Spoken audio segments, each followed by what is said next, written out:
To all those above me that watch over me, to all of you, my favorite parapeeps on this side of the veil, welcome. This is Reverend Sean Whittington's Paranormal Ministry. I'm your host, Reverend Sean, the Rev. Welcome to my haunted house, my very haunted house. Guys, this is a great day. Before I get to my very special guest, and I'm so excited to have him here, this is a first for the Paranormal Ministry. I have an opening prayer request from a congregation. Pastor Marty and Pastor Erica, they are a married couple. They're both pastors. They've been saving up with the help of donations from many of their parishioners, and they finally bought this historic site, and they're in the process of renovating and making it a place of worship. So, of course, as it would go many times, you get these old buildings and that have a lot of history, and you start renovating.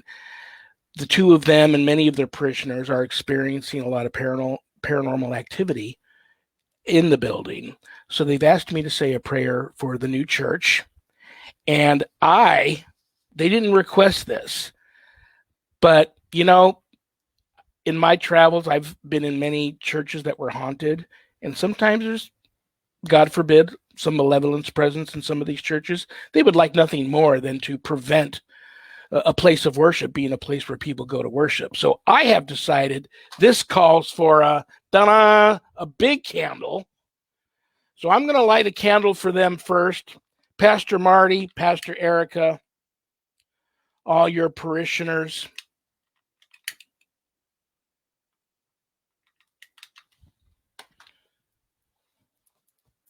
May the Holy Spirit intervene in all of your lives, enter your church, and remain there from this day forward. Amen. Pastor Marty, Pastor Erica, and all your parishioners, I will leave this candle burning here with me for the show. Then it will be put where all the other candles burn, and your candle will burn until it burns out. And so now I'm going to give you guys a quick opening prayer. All of you watching, if you want some of the good energy from this prayer, or if you want to add some of your love and light and positive energy to the prayer, just reach forward, touch your computer screen, and bow your head and close your eyes, and listen for the prayer. In the name of the Father, and of the Son, and the Holy Spirit. Amen. By the intercession of Saint Michael and the celestial choir of angels, may the Lord grant us to be protected by them in this mortal life and conducted in the life to come in heaven. Amen. O glorious Prince Saint Michael, chief and commander of the heavenly hosts, guardian of souls, vanquisher of rebel spirits, servant in the house of the divine King, and our admirable conductor, you who shine with excellence and superhuman virtue, deliver us from evil, who turn to you with confidence and enable us by your gracious protection to serve God more and more faithfully every day. Pray for us, O glorious Saint Michael, Prince of the Church of Jesus Christ, that we may be made worthy of his promises. Almighty and everlasting God, who, by a prodigy of goodness and merciful desire for the salvation of all men, has appointed the most glorious Archangel Michael, Prince of your church. Make us worthy, we ask you, to be delivered from all our enemies, that none of them may harass us at the hour of death, but that we may be conducted by him into your presence. This we ask through the merits of Jesus Christ our Lord. Amen. Okay, I can already feel the positive energy flowing towards Pastor Mary, Pastor Erica, and all their parishioners. May you enjoy long, prosperous years in your new church. If there's anything you guys want to know about me and my wife and our ministry work, visit our website, www.ghost-b-gone.biz. When you go there to visit, remember my wife and I do not charge for our ministry work, so if you notice the donate button and you're able to do so, click on it and send in a small donation. I promise you it will be appreciated from the bottom of our hearts, and I assure you it will be put to good use, because we do not charge for our ministry work helping people with their paranormal issues. Having said that, though, in addition to being an ordained exorcist, I am also a certified spiritual advisor, intuitive coach. If you're having issues of a spiritual nature, not necessarily attached to the paranormal, and you would like to make an appointment to speak with me about those things, you can go to the page entitled Spiritual Advisor, and you can make an appointment to speak with me there. Do not leave the website, though, without going back to the page entitled the WSE course/book. On that page, you'll find the Ghost Store.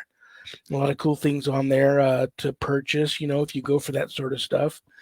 But scroll down and you'll run into my new haunted autobiography, God, Ghosts, and the Paranormal Ministry. And I quote, the scariest book I ever published. That was Annette Munich, owner of Stellium Books, my publisher. But don't let that scare you off of purchasing it. There's a lot of good versus evil in there where good wins. I like to refer to my autobiography as a very different kind of feel-good story. But the best part about it, if you haven't done your good deed for the day yet, pick up a copy, because part of the proceeds of every sale of every copy of my book goes to support stjude.org and St. Jude's Children's Research Hospital, Nevada. And that's a beautiful thing. And if you've already purchased the book, you're a part of that support group, so God bless you. Scroll a little bit further down, and you'll see the Worldwide Society of Exorcists, which I am a founding member. I offer through the WSC a 12-week online college-level course, Introduction to Spiritual Warfare. If you are a spiritual warrior and you have felt the calling and the hunger to want to know more knowledge and learn what it takes to really draw your line in the sand and put up a good fight against true evil, God forbid if it ever comes calling, that's the course for you.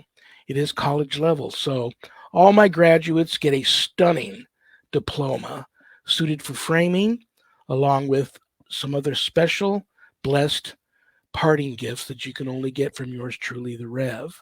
So if you're interested, you can enroll there. If you just want to know more about the course, there is a Worldwide Society of Exorcists Facebook page, and you can learn more about the course there. Keep all my former, current, and future students in your prayers. Thank you very much. Well, here we go, guys. Buckle up. Grab your Paranormal Dictionary 101 and your knocking stick. We're going to go squatching. And maybe some other stuff too. A nice paranormal investigation out in the woods with two very special people. I've got the Paranormal MD and Bigfoot's best friend, elite cryptozoologist, the one and only Mary Marshall and Jay Bachochin. Welcome, guys. How are you? Hello. Hey, there I am. Doing good. I'm doing, Rev. Mary, we found Jay. We did. You did. Right here. Oh my gosh, and I'm so excited. Mary, this is your third time on here. Mm-hmm. Jay, Mary thought I was joking with her when I said, "Listen, I'm going to invite you back," and then all I need is that's fine, and then I become very obnoxious, and I send her, I'm asking her all the time. But you are such a busy man. I am thrilled that I was able. The cards just fell right for today to have you both on, and you to have an hour to spend with us out of your busy Friday afternoon. So God bless you for joining us. And most of my questions today are from fans and followers of yours.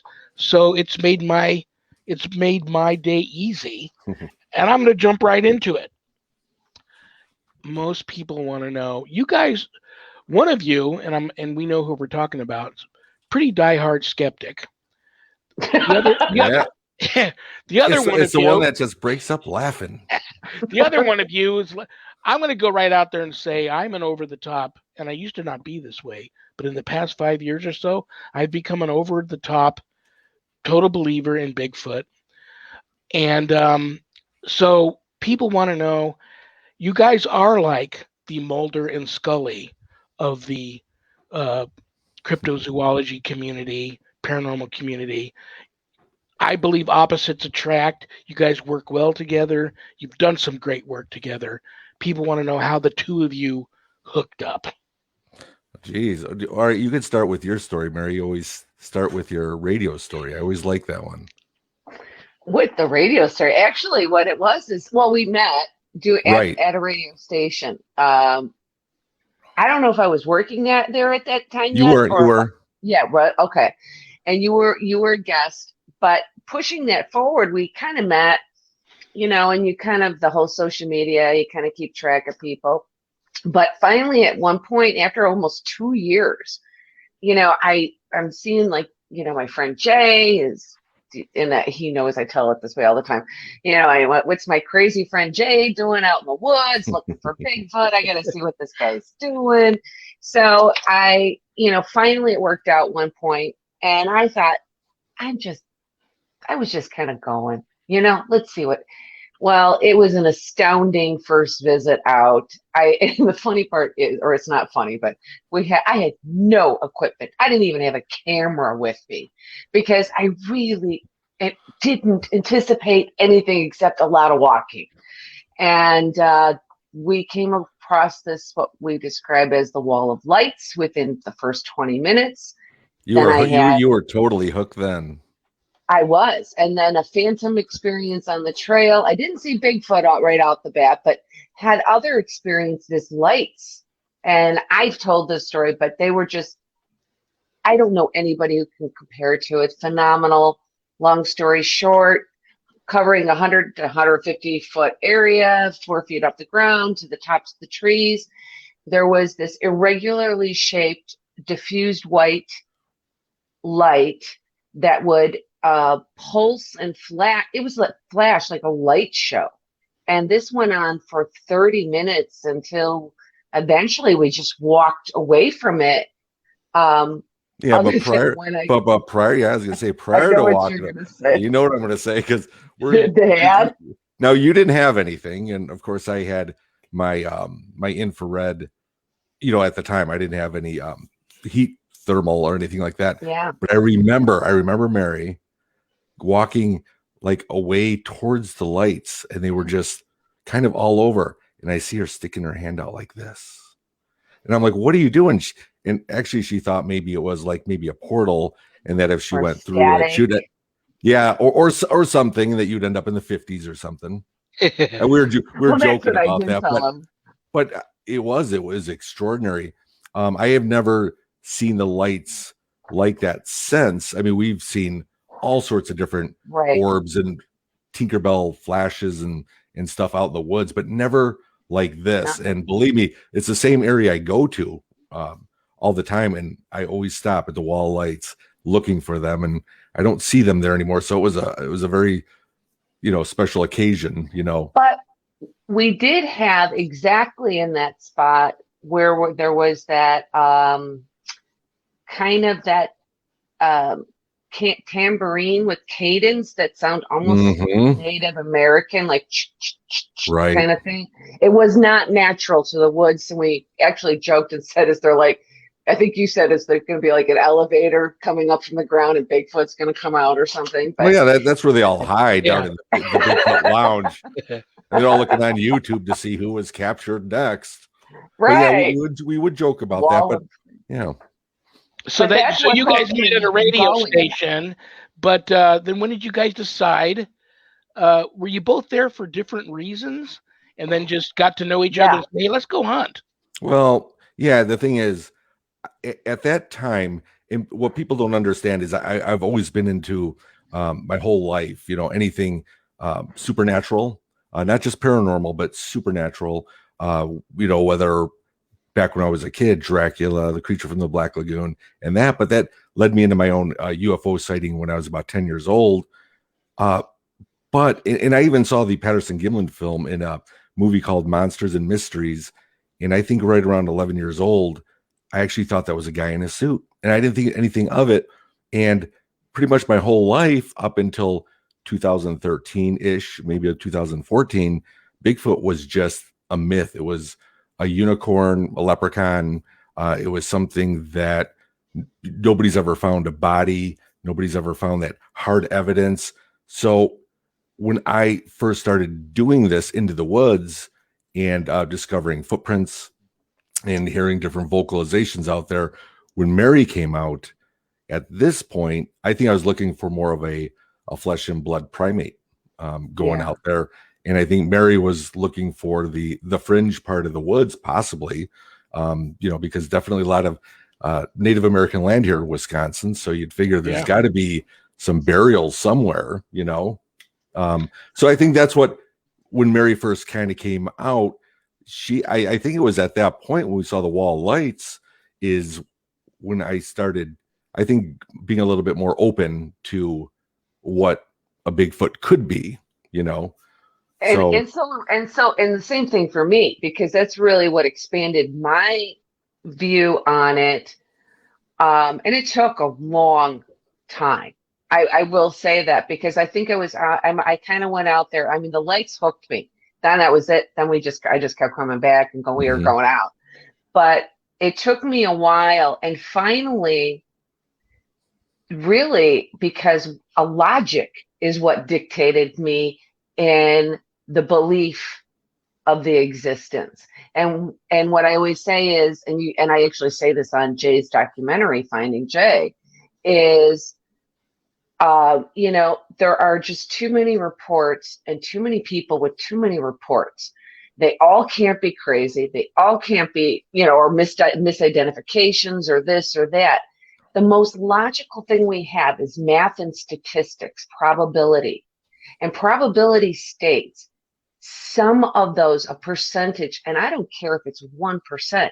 I haven't figured out what the percentage is, have to be accurate. And if that's the case, well, then it becomes the question of, there's something, people are experiencing something. And my question always is been, though, from the beginning, is what is a Bigfoot? Is Bigfoot interdimensional? Is it a humanoid, or is it, I'm trying to think of, various things on there. But yeah. Well, this is what I find crazy. I got chills, Jay, you telling the story about, you caught Mary actually reaching out for the lights. That's an incredible experience. But I was born in California, but at a very young age, I was, my real impressionable young years, probably up to the age of 10 before we moved back, raised in Colts Neck, New Jersey, and we were in the woods. The woods have always freaked me out. But I also feel the woods are very magical. And I'm just going to go out there and say this right now. I do believe in Bigfoot. I believe that he is a flesh and blood creature. I do believe he's a creature created by God. He may, I believe that he was on the ark. I believe, he's flesh and blood. But I do believe that undoubtedly he's got a lot of magic to him. He's a magical creature also. And I believe that that's just testament on how elusive he's been and some of the things people have seen him do and why he hasn't been caught. And, you even have like doctors going out there, credible people that witness this creature. 1 second it's there, next second it vanishes, and they're just gone so fast. Like just this morning, I was watching a film of a hunter that caught one on film, but the thing ran faster than any human through brush that I couldn't walk through without making a sound, and he's gone like that. This huge whatever it is. So I find that interesting. There was a couple of other questions I was going to ask before I got to this point, but I hardly ever share this. But I wasn't going to do that today. But I'm going to share it real quick because I just feel that you two are the ones that I need to share it with. Now, like I said, I started having Bigfoot guys on my radio show starting about 5 years ago. Up to that time, I'd never thought of them. When someone brought up Bigfoot, I thought of Harry and the Hendersons. But then I started thinking back when these guys started telling their stories, it just came to me like it happened yesterday, an incident I had when I was in junior high school, and me and a bunch of buddies went for an overnight camping trip just outside of LA. An hour, it took us about an hour to get to this location. It was on some Indian land. You walk up these, all of these waterfalls, and you end up at this Indian cave, and you camp inside the cave. And I've admitted to everybody that I had some beers, I smoked some pot, but I wasn't belligerently drunk. And I'm a kid. and I wasn't, high out of my mind. I didn't do that when I was young. Just get so crawling around drunk and not knowing where I was at and stuff. But I had a few beers and smoked some pot. But middle of the morning, I get up, everybody's asleep. I have to piss like a racehorse. So I walk out and I got a little pen flashlight with me. And I'm just so I can make sure I don't step off a cliff or trip over something or whatever. I'm trying to guide my way through. And I remember coming all of a sudden I'm just totally engulfed by the nastiest stink that I can ever imagine smelling. I've never smelt anything like that before or since. I actually thought I had walked up on a dead carcass or something, or even maybe scared a skunk and got sprayed. But the uncanny thing about it was it froze me in one spot where I just couldn't move anymore. And I don't remember if it was a full moon or not, but I could see my night vision had set in enough to where I could see 3 big trees in front of me, 2 tall ones and a broken off stump. And as I'm just smelling this stuff and getting a very foreboding sense of dread, I noticed that the center stump is doing this. And then all of a sudden the stump just slowly gets up. And next thing I know, I'm thinking I'm looking at a bear and I'm about to die. It's dark. It's in the middle of the night in the woods. I'm thinking I'm staring at a bear. It doesn't make a sound. I've gone through this in my mind so many times afterwards. I didn't think about it then, but now I think you would have already been dead had it been a bear, or you would have heard noises. But something stood up, and I could make out shoulders, what looked like a little bitty head on top of the shoulders, massive thing. I can look underneath, maybe I'm lower than it on the ground, but I'm looking under its crotch to light behind it. This thing is huge, and I'm frozen with fear. I actually urinated in my pants. I did have to go, but there was something about this encounter frightened me that bad. And then it turned to its left, my right, and walked off. And maybe I was in some type of trance. I didn't hear it, but I don't remember hearing a sound. Not the crackling of a leaf, not the snap of a branch, nothing. Not even the thud of anything heavy walking. Maybe all of those noises occurred, and I was just so freaked out at that moment that I didn't hear it. But this thing walked off until I followed it like this without even moving. Yeah. And then it was gone. And I remember now all of a sudden I can take a deep breath in and I can move now. Just my motion came back, my motor skills. I walked back to the campsite. I'm a little embarrassed, but I figured by morning the pee in my pants is going to dry and I won't be embarrassed. No one will know I peed in my pants. But I never told my friends. And 30 years or so, I didn't even share that story till one night talking to another Bigfoot guy on my radio show. So I'm just going to, right there, I'm going to shut up and throw it to you guys. Well, number one, I'm going to say there's nothing wrong with, I think there's a lot of people embarrassed saying that they use the bathroom, if in these Bigfoot encounters. And I can tell you, it's one of the reasons why I bring an extra pair of underwear in my backpack every time I go out, because I know, it's something that you're not going to, look at and say, oh, there's Harry and the Hendersons. And that's what I was expecting.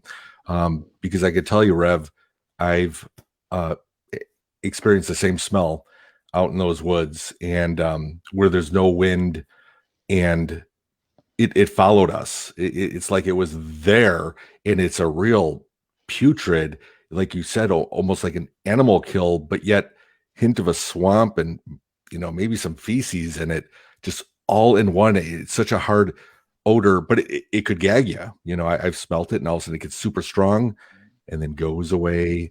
I mean, where there's no wind, and it's the most craziest thing, because you hear about these, like Mary said, there's so many encounters out there, and I follow a lot of reports of people coming forward telling the story.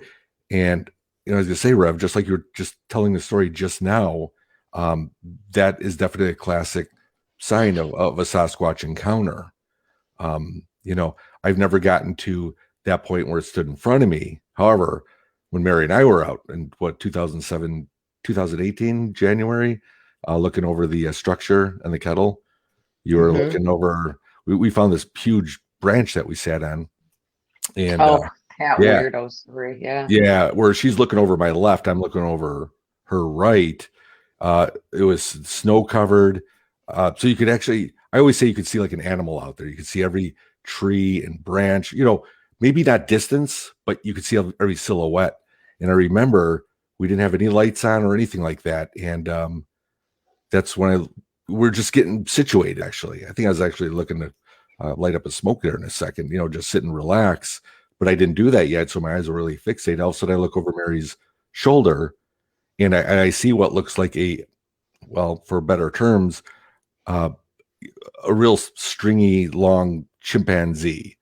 The only thing I could articulate when I was trying to explain it to Mary, because she didn't see it, is I said, I see a monkey. That's what it looked like, but it was on all fours. Actually, its butt was kind of a little bit lower, so it wasn't like sitting. And I'm looking at this thing, and the only way I could describe it is it looked like it was a statue. It was not moving. And all of a sudden it moved behind a tree and some bushes as if it was on a cart with wheels and somebody just pulled it. It just moved. And I have no video proof of that. I mean, not even Mary. Mary could look at me saying, Jay, you just want to see Bigfoot. You're going to see him when you're out here. But at that time, I really didn't know because it was kind of on all fours, still researching and looking into the Bigfoot phenomenon. There's been a lot of cases where they're on all fours or even an army crawl or a spider crawl. I figured if I was, Mulder, and, I want to believe I'm going to see Harry and the Hendersons standing out there bipedally.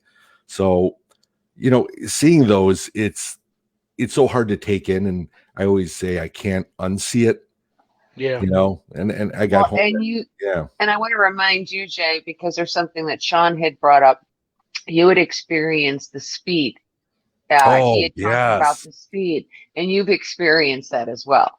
Yeah, with again, that's in the documentary where I had my 4-year-old daughter out at the time, and it was during the afternoon. I don't want my kids to be afraid of nature or anything. Get them away from technology, get them out in the woods, and daddy-daughter date hike. Well, we were out there. It was little legs, little hike, 45-minute hike. Then we're coming back to the car. She's like ice skating on the path because it was in February and she liked ice skating. While she was doing that, I looked through these pines that something to, my 1 o'clock caught my eye and everything was still kind of brown. And I see this amberish color, it looked like for that 1 second, it looked like it just had hair and it was a shape, but I couldn't tell what kind it was. As I turned to look at it, the thing moves almost in human speed. It's like I could see a blur. That's the best way. It didn't disappear. It just moved as fast as it could. And I'll tell you, that scared the crap out of me because I remember I called Mary right off the bat, because, my daughter's there and I'm like, Mary, you're not going to believe this. The wall lights where we were just at, this is what I just saw. And this is when my daughter's like kind of hanging on my legs and we're going to spend I want to get out of there. I want to get her out of there because I don't care what kind of gun or if you had Rambo next to you. Yeah. If this thing moved that fast, whatever it is. This is going to go along the lines. Mary will like this part. And I'm hoping to get some, if it's possible to get some clarification here. What the HE double hockey sticks is going on in the woods? I know so many guys that back in the day, woodsmen that somehow became, because they had an encounter or just heard about this thing, became Bigfooters, Squatchers, what have you. And now they are full-blown, all paranormal, all in, have experienced everything out in the woods, not just hunt while they're looking for Bigfoot. Everything, you name it. I mean, what is going on in the woods? See, I think for me personally, I think there's a little bit of it different because that was one of the things you said that was really good between like Jay and I. It was kind of like he had covered this area, I covered this area, these things. And so for me, I mean, this, as you know, there's so many areas all around the country. One is Bigfoot and light anomalies, both associated. However, you get the same thing with other type of phantom sightings. And I say phantom because ghost or shadow people, uh, voice anomalies, though you all in the light anomalies, all these things occur out in the woods.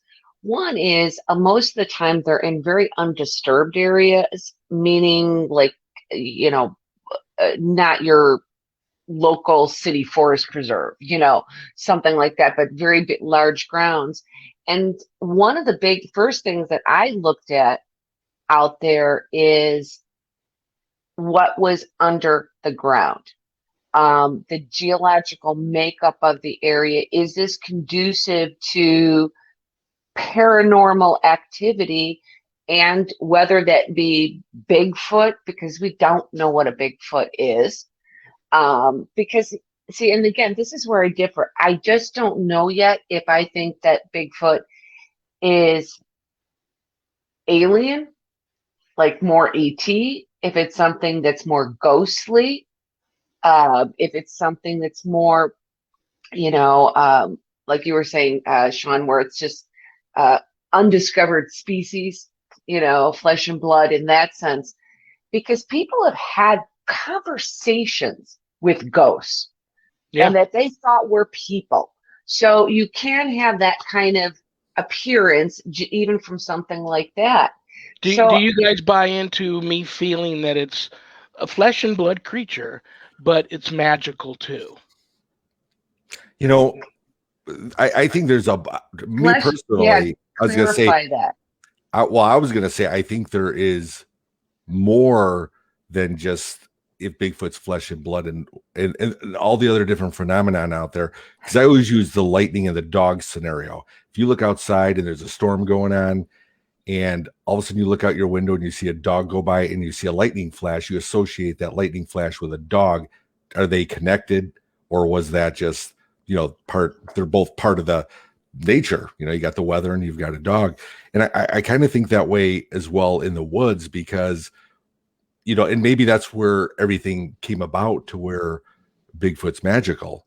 I go back to as well, and I always like to entertain the thought that maybe these are the first people, like you were saying, biblically, that they could live back then to be 800, 900, 1,000 years old.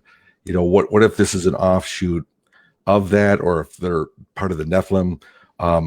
That is it possible that these beings, or I don't want to say beings, I almost want to say first people. That's how I treat them. I treat them as people. I don't look for the creatures or anything like that, but out of the respect. But what if the reason why they're not overpopulating our forests and the earth is because they have a longer life than us? We're measuring a Bigfoot or Sasquatch to a human that we live 80, 90 years old, and that's it. And then they reproduce and do the same thing all over again. But what if these beings, people, can actually live to be 400, 500 years old? So some of the Native Americans that spotted them here in Wisconsin is the same one that I spotted when I was with Mary 2 years ago. And it was the same one. And then that would keep the population down. They wouldn't procreate as much, and then that way it wouldn't be overpopulated. But, when it comes to the magical part of it, I just think that they're so in tune with nature in the woods, and they can use so much more that we can't even do, because we're just all blocked up by technology. And out there in the woods, though, they can use everything that the earth is giving it. Yeah. So, when we can't see them, or, if they can sit like a stump and look like part of a tree, we might think that's magical, but, it's still part of nature. We don't know. Again, I really don't know, but that's where I go with the whole, what's going on with magical Bigfoot, or what else is going out in the woods. I'm glad you mentioned indigenous peoples, because I've been blessed on 2 occasions to actually be invited out to a nearby reservation and help a holy man there work some cases that he felt were right up my alley and that he couldn't handle. And I felt blessed. I even attended a sweat lodge session, but I jokingly, I thought I was close enough with him to ask, and I did afterwards. What's the story with Bigfoot? I know, the indigenous know about him and have dealt with them for hundreds and hundreds of years. What's going on with Bigfoot? He told, Wahili or Wendigo, those types of things, those are all Native American yeah. associated with Well, this is what he told Bigfoot me. type of things. He told Or me that most of them, many of them, we're talking clans and families of them, are on many of the Indian reservations, and the Indians sort of protect them, and it's just kind of an unspoken thing that the Indians don't talk about it. They're kind of like protecting them. They come out with the story. Now the reservation's just getting, bombarded by looky-loos and hunters and all that sort of stuff. But he says they just don't talk about it. So he wanted me to stop talking about it before some of the other people around us were hearing our conversation. But he actually said that on more than one occasions, Bigfoot have also attended sweat lodge sessions. That blew me away because he says we're able to communicate with them telepathically. And I know, Mary, you're a psychic medium. He says we communicate with them on a different level, not vocally, like you and I, the three of us, are talking right now. And it's just like they don't even think it's a big deal anymore. Somehow we have to tap into, it's never going to happen. We have to tap into being able to have more open communication with the indigenous peoples about this, because I believe they know so much more. And then let me throw this at you too. Deep down inside, deep down inside, I almost started crying when I was telling you guys my encounter. Deep down inside, do we really want to know? I mean, finally knowing, might it just make our heads explode? And will many people not be able to handle? I don't know. Honestly, that's what drives me, is because I want to know. And it's not that I'm right. It's not like I'm trying to prove it to the world. I mean, honestly, it'd be nice just to prove it way to myself, then come home and tell my wife so she stop rolling her eyes at me, which, hey, she does support me, which is great. But to be able to understand, it's like, I know they exist. That's me. I can't convince anybody else to do that. That's usually when I tell people, hey, you don't believe me, go out and discover for yourself. I'm not going to try to convince you of that. But now I'd really like to know that dying answer, like you were saying. What are they? Where are they from? Why are they here? Do we just coexist with them? I don't know.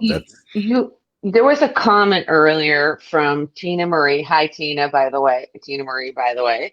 And she had said that a lot of different things happen out in the woods. And the reason I brought this up is because as we're talking about this, I think it's really important because it's gotten a lot better, certainly. And this is both, and I say paranormal side, meaning more like on the ghost shadow people type of side versus the cryptid side. Have a tendency, we kind of do ourselves a disservice. A lot of people will go out and they're looking for Bigfoot, or they're looking for ghosts, or this or that. And when something happens, like, I personally think that some of the experiences, and there's been so many that Jay has had over so many years, are not Bigfoot. I think that they are paranormal. I don't, in the sense, but I don't know that it's Bigfoot attributed.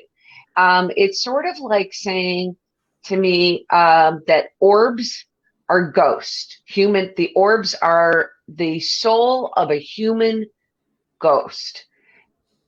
Until I see something like, Wizard of Oz, Glinda, the Good Witch, form and come out of that bubble, you cannot tell me that we know this for a fact. But what we can say is there is some sort of correlation.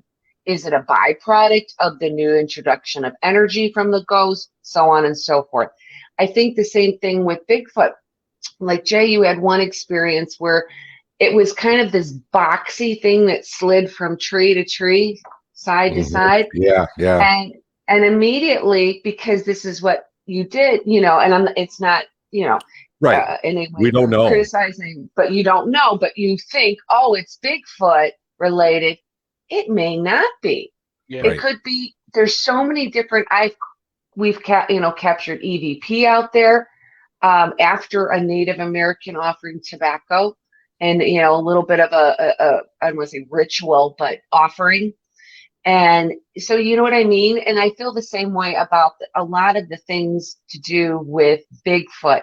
Unless you are seeing, and this is where I get the Scully thing, unless you are Wait, seeing, can I just ask you one thing, Mary? If we I were know what he's going to ask me. if we Yeah. were standing out there and all of a sudden 50 Bigfoot just surrounded us, would you then believe?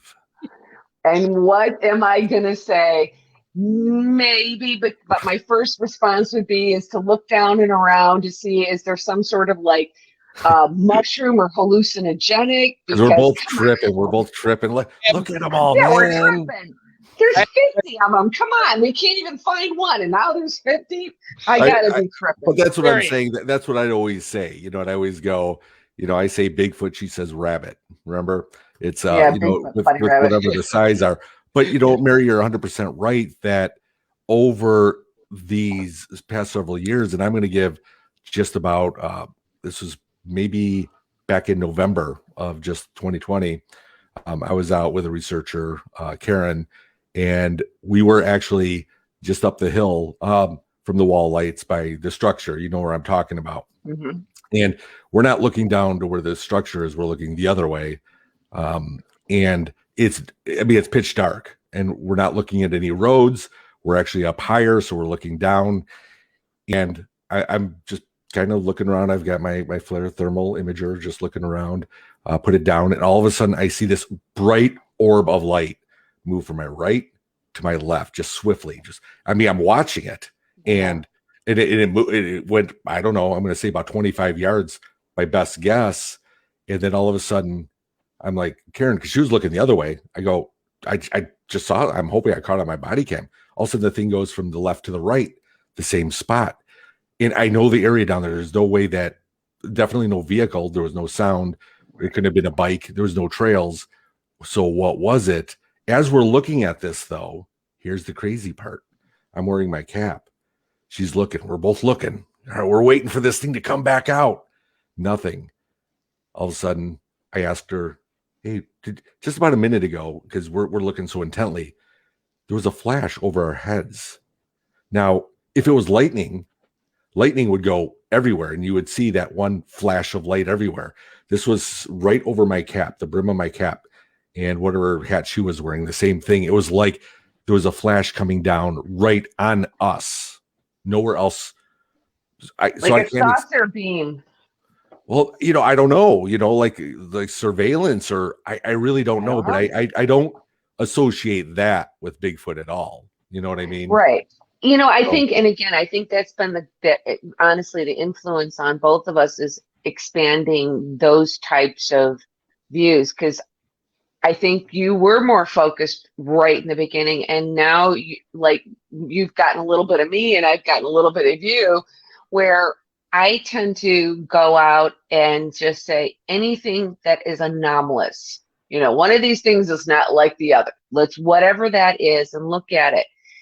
And again, not always having to find that one answer. You can have orbs, and one time that orb might be an honest, just some sort of geological, gases escaping and tectonic plates and all these things that you can get into.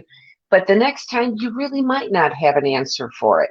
So I just think that we have to expand what the possibilities may be, and not think that it's just one cause or one reason of that being caused.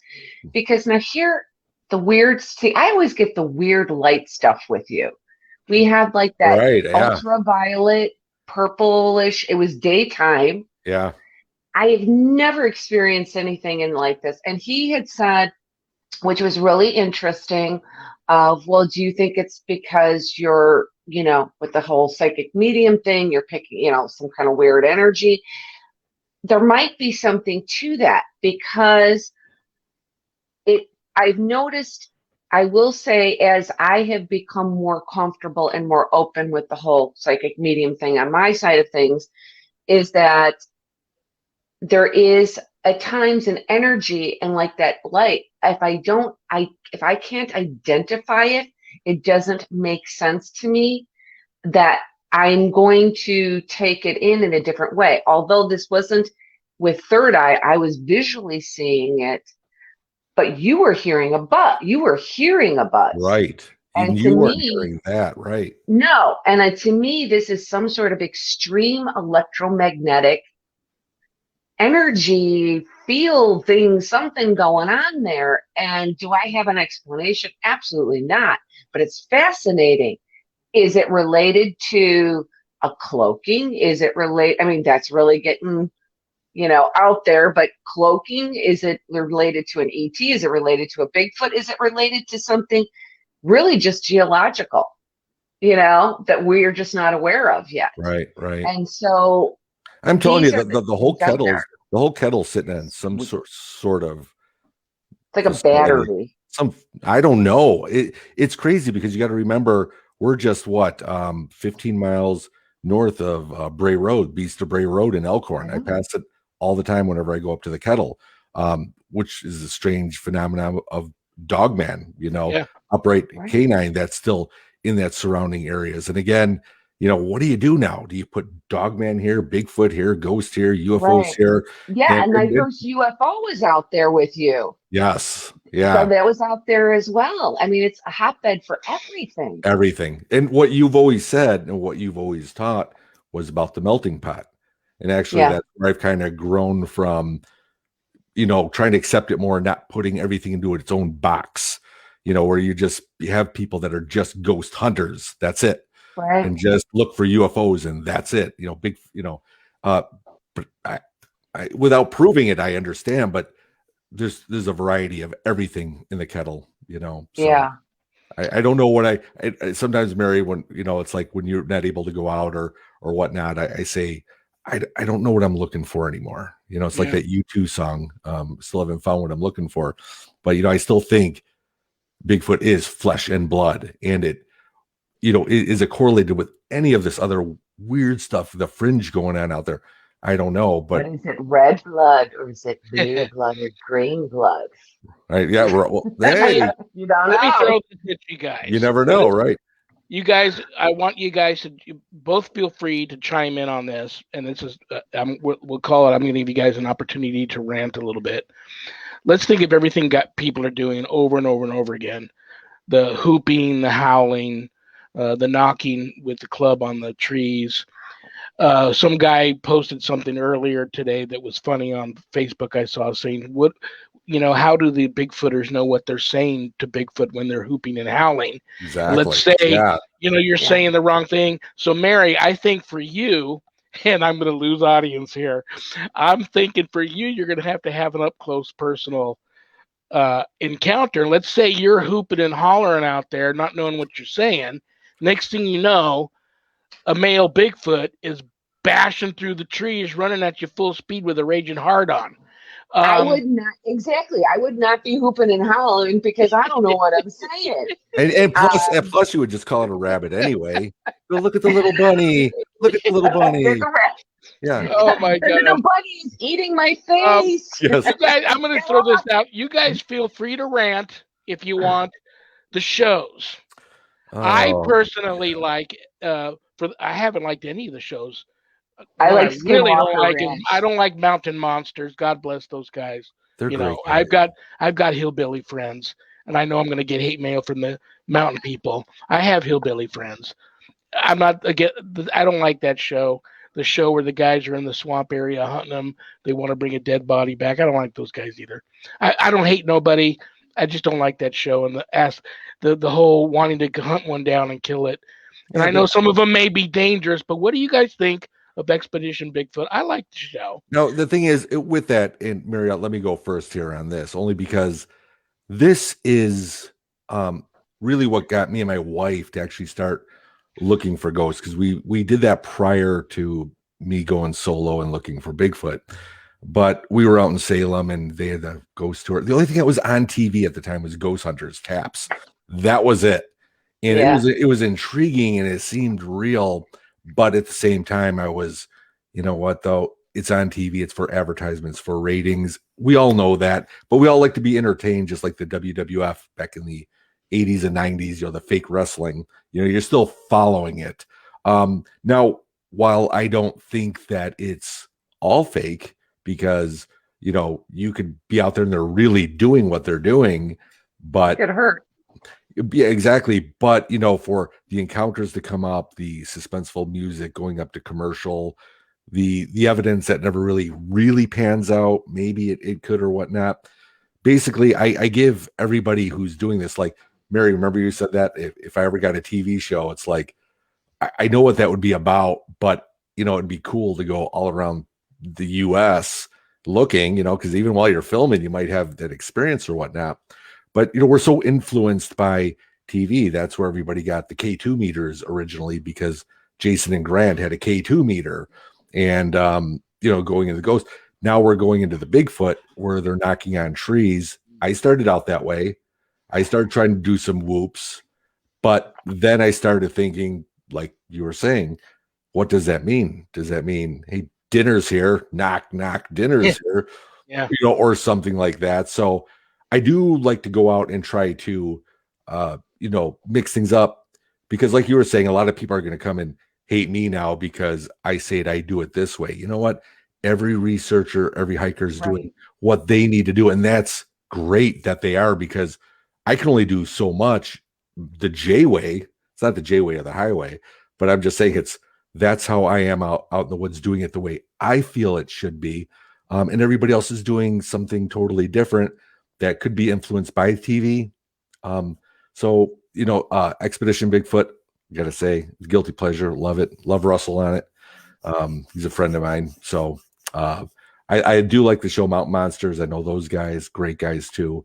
But as far as the influence, when I came out with my documentary, Finding Jay, I didn't want it to be just another thing that you could pop on TV and be entertained. I wanted to put the truth out, is what I wanted to do, so people the reality of what this. It's sort of like the ghost thing. When people started, they realized how boring it can be at times, because you're just going along. So I think yours is a very realistic view of what people would or could experience out there. I am going to address something, because you said this, and I will get the hate mail because people get mad about this, but they go, well, there's no wrong way to do something. I don't believe that. I don't think there's a right way. I don't think there's one right way, but there's definitely wrong ways. Do you know what I'm saying? Yeah. Absolutely. And, so that is one thing. And one of those things, and this is where they're going to get mad at me, that just drives me nuts, is this knocking in the woods thing. It's the woods. It is the most uncontrolled environment you could possibly have. And everybody's like, then you get the knocking. And then if you get a response, do you hear that? It's just another guy. It's another guy, or an echo. Yeah. No. Echo, but let me just interject there, because I have heard different, what sounds like wood pops. I have heard the jaw pop thing sound. Yeah, or in 2014 when I first found those prints, and I'm filming them on my iPhone 4. That was going up. Right. And the thing is, but it really comes down to, did I see what was making the knock? No. So however the sticks were being hit or whatever, had to have an opposable thumb, I would think, with little stick just playing it, where it sounded like it was some sort of telegram, and just random sounds or whatever. But you remember being out there and you hear what sounds like a wood pop, something hollow that actually might not be a tree, could be a body part. Is it deer antlers, rutting, moose, depending upon what area you're in, if it's the Pacific, whatever. It's just, that is just one thing. And that's because you can't, it's almost a why bother. To me, it's sort of like, if you're on trying to eat a food, and by the time you get done, it looks like and tastes like cardboard, why bother? Because you don't, it's not going to matter. And I just sort of feel like that way. The knocking is almost a why bother to me, because no matter what happens, there is no way to verify anything. And But people are experiencing them, though, meaning it may not be a Bigfoot knocking, but it could be these orbs of light or this, maybe that cloaking device that's, popping in the but the background. knock, yeah, but I'm just saying the knocking, just the Oh, knocking, yeah. not Yes, anything right. else, just the knocking, because that's the one thing, like I said, out of all of it that, and you know this, because I know, because I heard I it would and just like you're hearing walk it and away. you're like, yeah, so I'm, what? I'm doing the eye roll. Yeah. I'm Well, sure. before we run out of time, and I'm going to finish with you guys giving you both a chance to plug the most important thing you want to plug. And Mary, you've got Continuum, your book, and Jay, you've got the new documentary, one that's already been out for a while, Finding Jane. You got a new one. I believe it's Something the Truth. I want you two to plug those two things. But this is what I'm going to throw also at you, and we're almost out of time, but I want to throw this at you guys.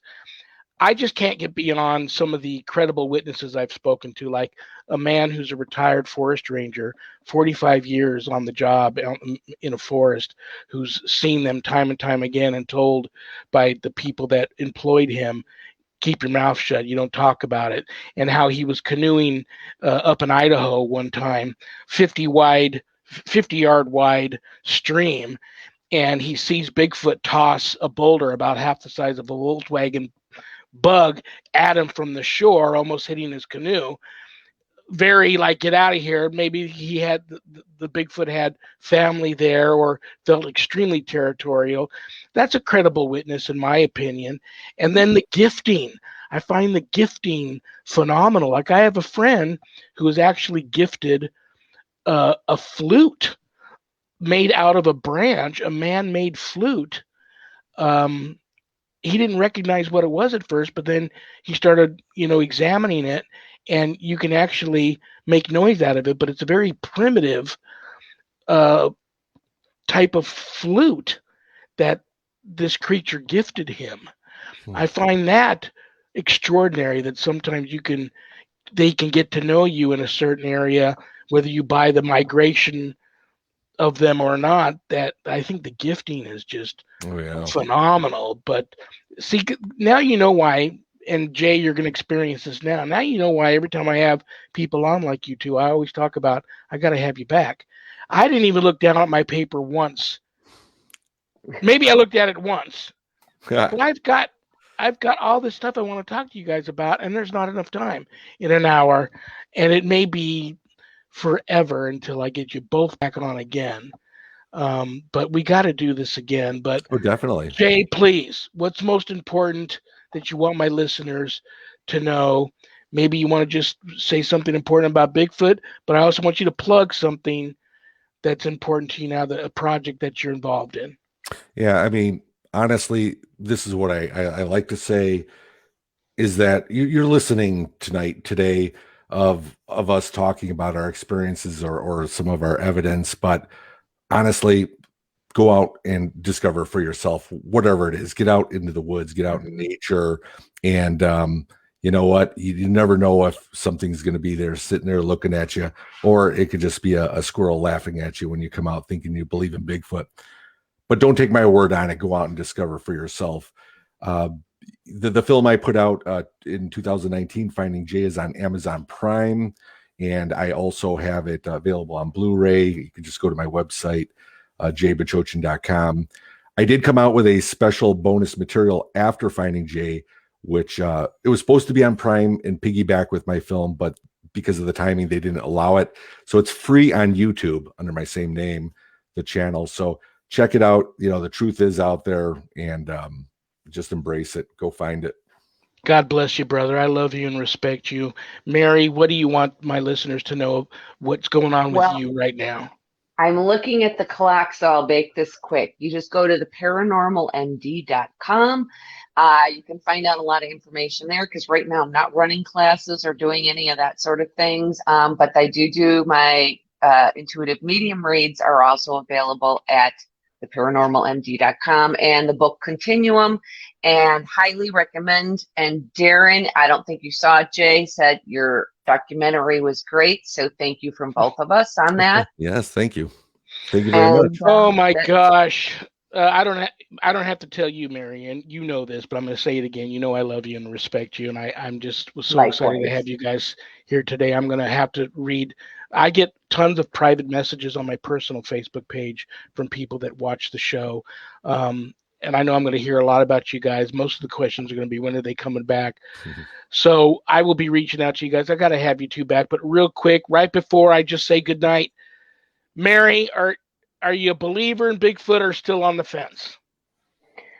I believe that people are experiencing something and that we call a Bigfoot. I think, like I always say, the bigger question is, what is a Bigfoot? I think is the more important question. What is a Bigfoot? Brother, I already know what you're going to say. What do you got to tell the masses about your feelings on Biggie? Biggie is real. And that's all I got to say. Honestly, it is out there. I feel a connection out there. I personally feel like it is. And, but I can't prove it to you, no matter what I show you. I need to get people like the two of you and a few other people I know. I have Wyandotte Seneca Indian blood running through my veins, and they refer to him as Genosqua.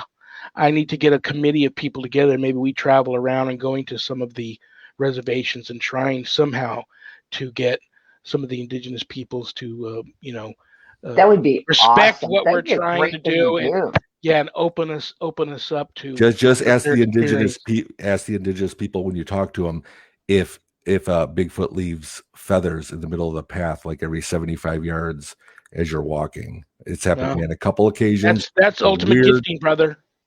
That's gifting. Weird. Yeah. Well, I love you both.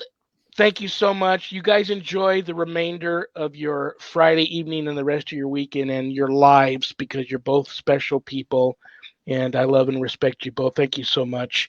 And I will be reaching out to you guys real soon, okay?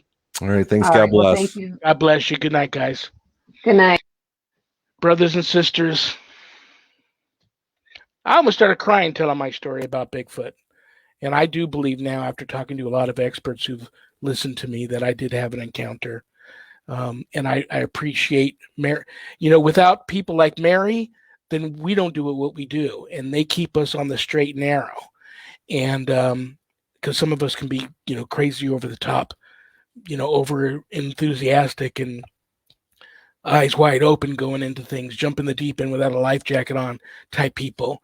We need people like Mary, and we need people like Jay that do it the right way and get to the bottom of things and have the passion to continue to research in the right way. So God bless Jay. God bless Mary. God bless all of you for tuning in. Next week's guest, Friday at 2 p.m. Pacific, right here on the Paranormal United Network and Reverend Sean Whittington's Paranormal Ministry Facebook Live page. My guest next week will be Andrew Hall. Really cool dude, has a local podcast here, paranormal podcast in Vegas. And he covers a lot of other things too, but a really cool dude. You're going to love him. But heartfelt thank you to everyone that tuned in. I don't have a show without you guys, and I mean that. God bless you all for tuning in. A big thank you to my guest producer today, Mr. Rick Garner, filling in for the ghost granny, Adrian Hart. She's out on a really cool paranormal investigation, and Rick was nice enough to step in for her and do the show today. So God bless you, Rick, for all the help. Guys, stop the anger. Stop the violence. Anger is just a punishment we put on ourselves for somebody else's mistake. So I will be talking at you guys all next week. On that note, good night, Harold. Rest in peace. Good night, Ernie. Good night, Bill. Good night, Dan. God bless you all. Peace be with you.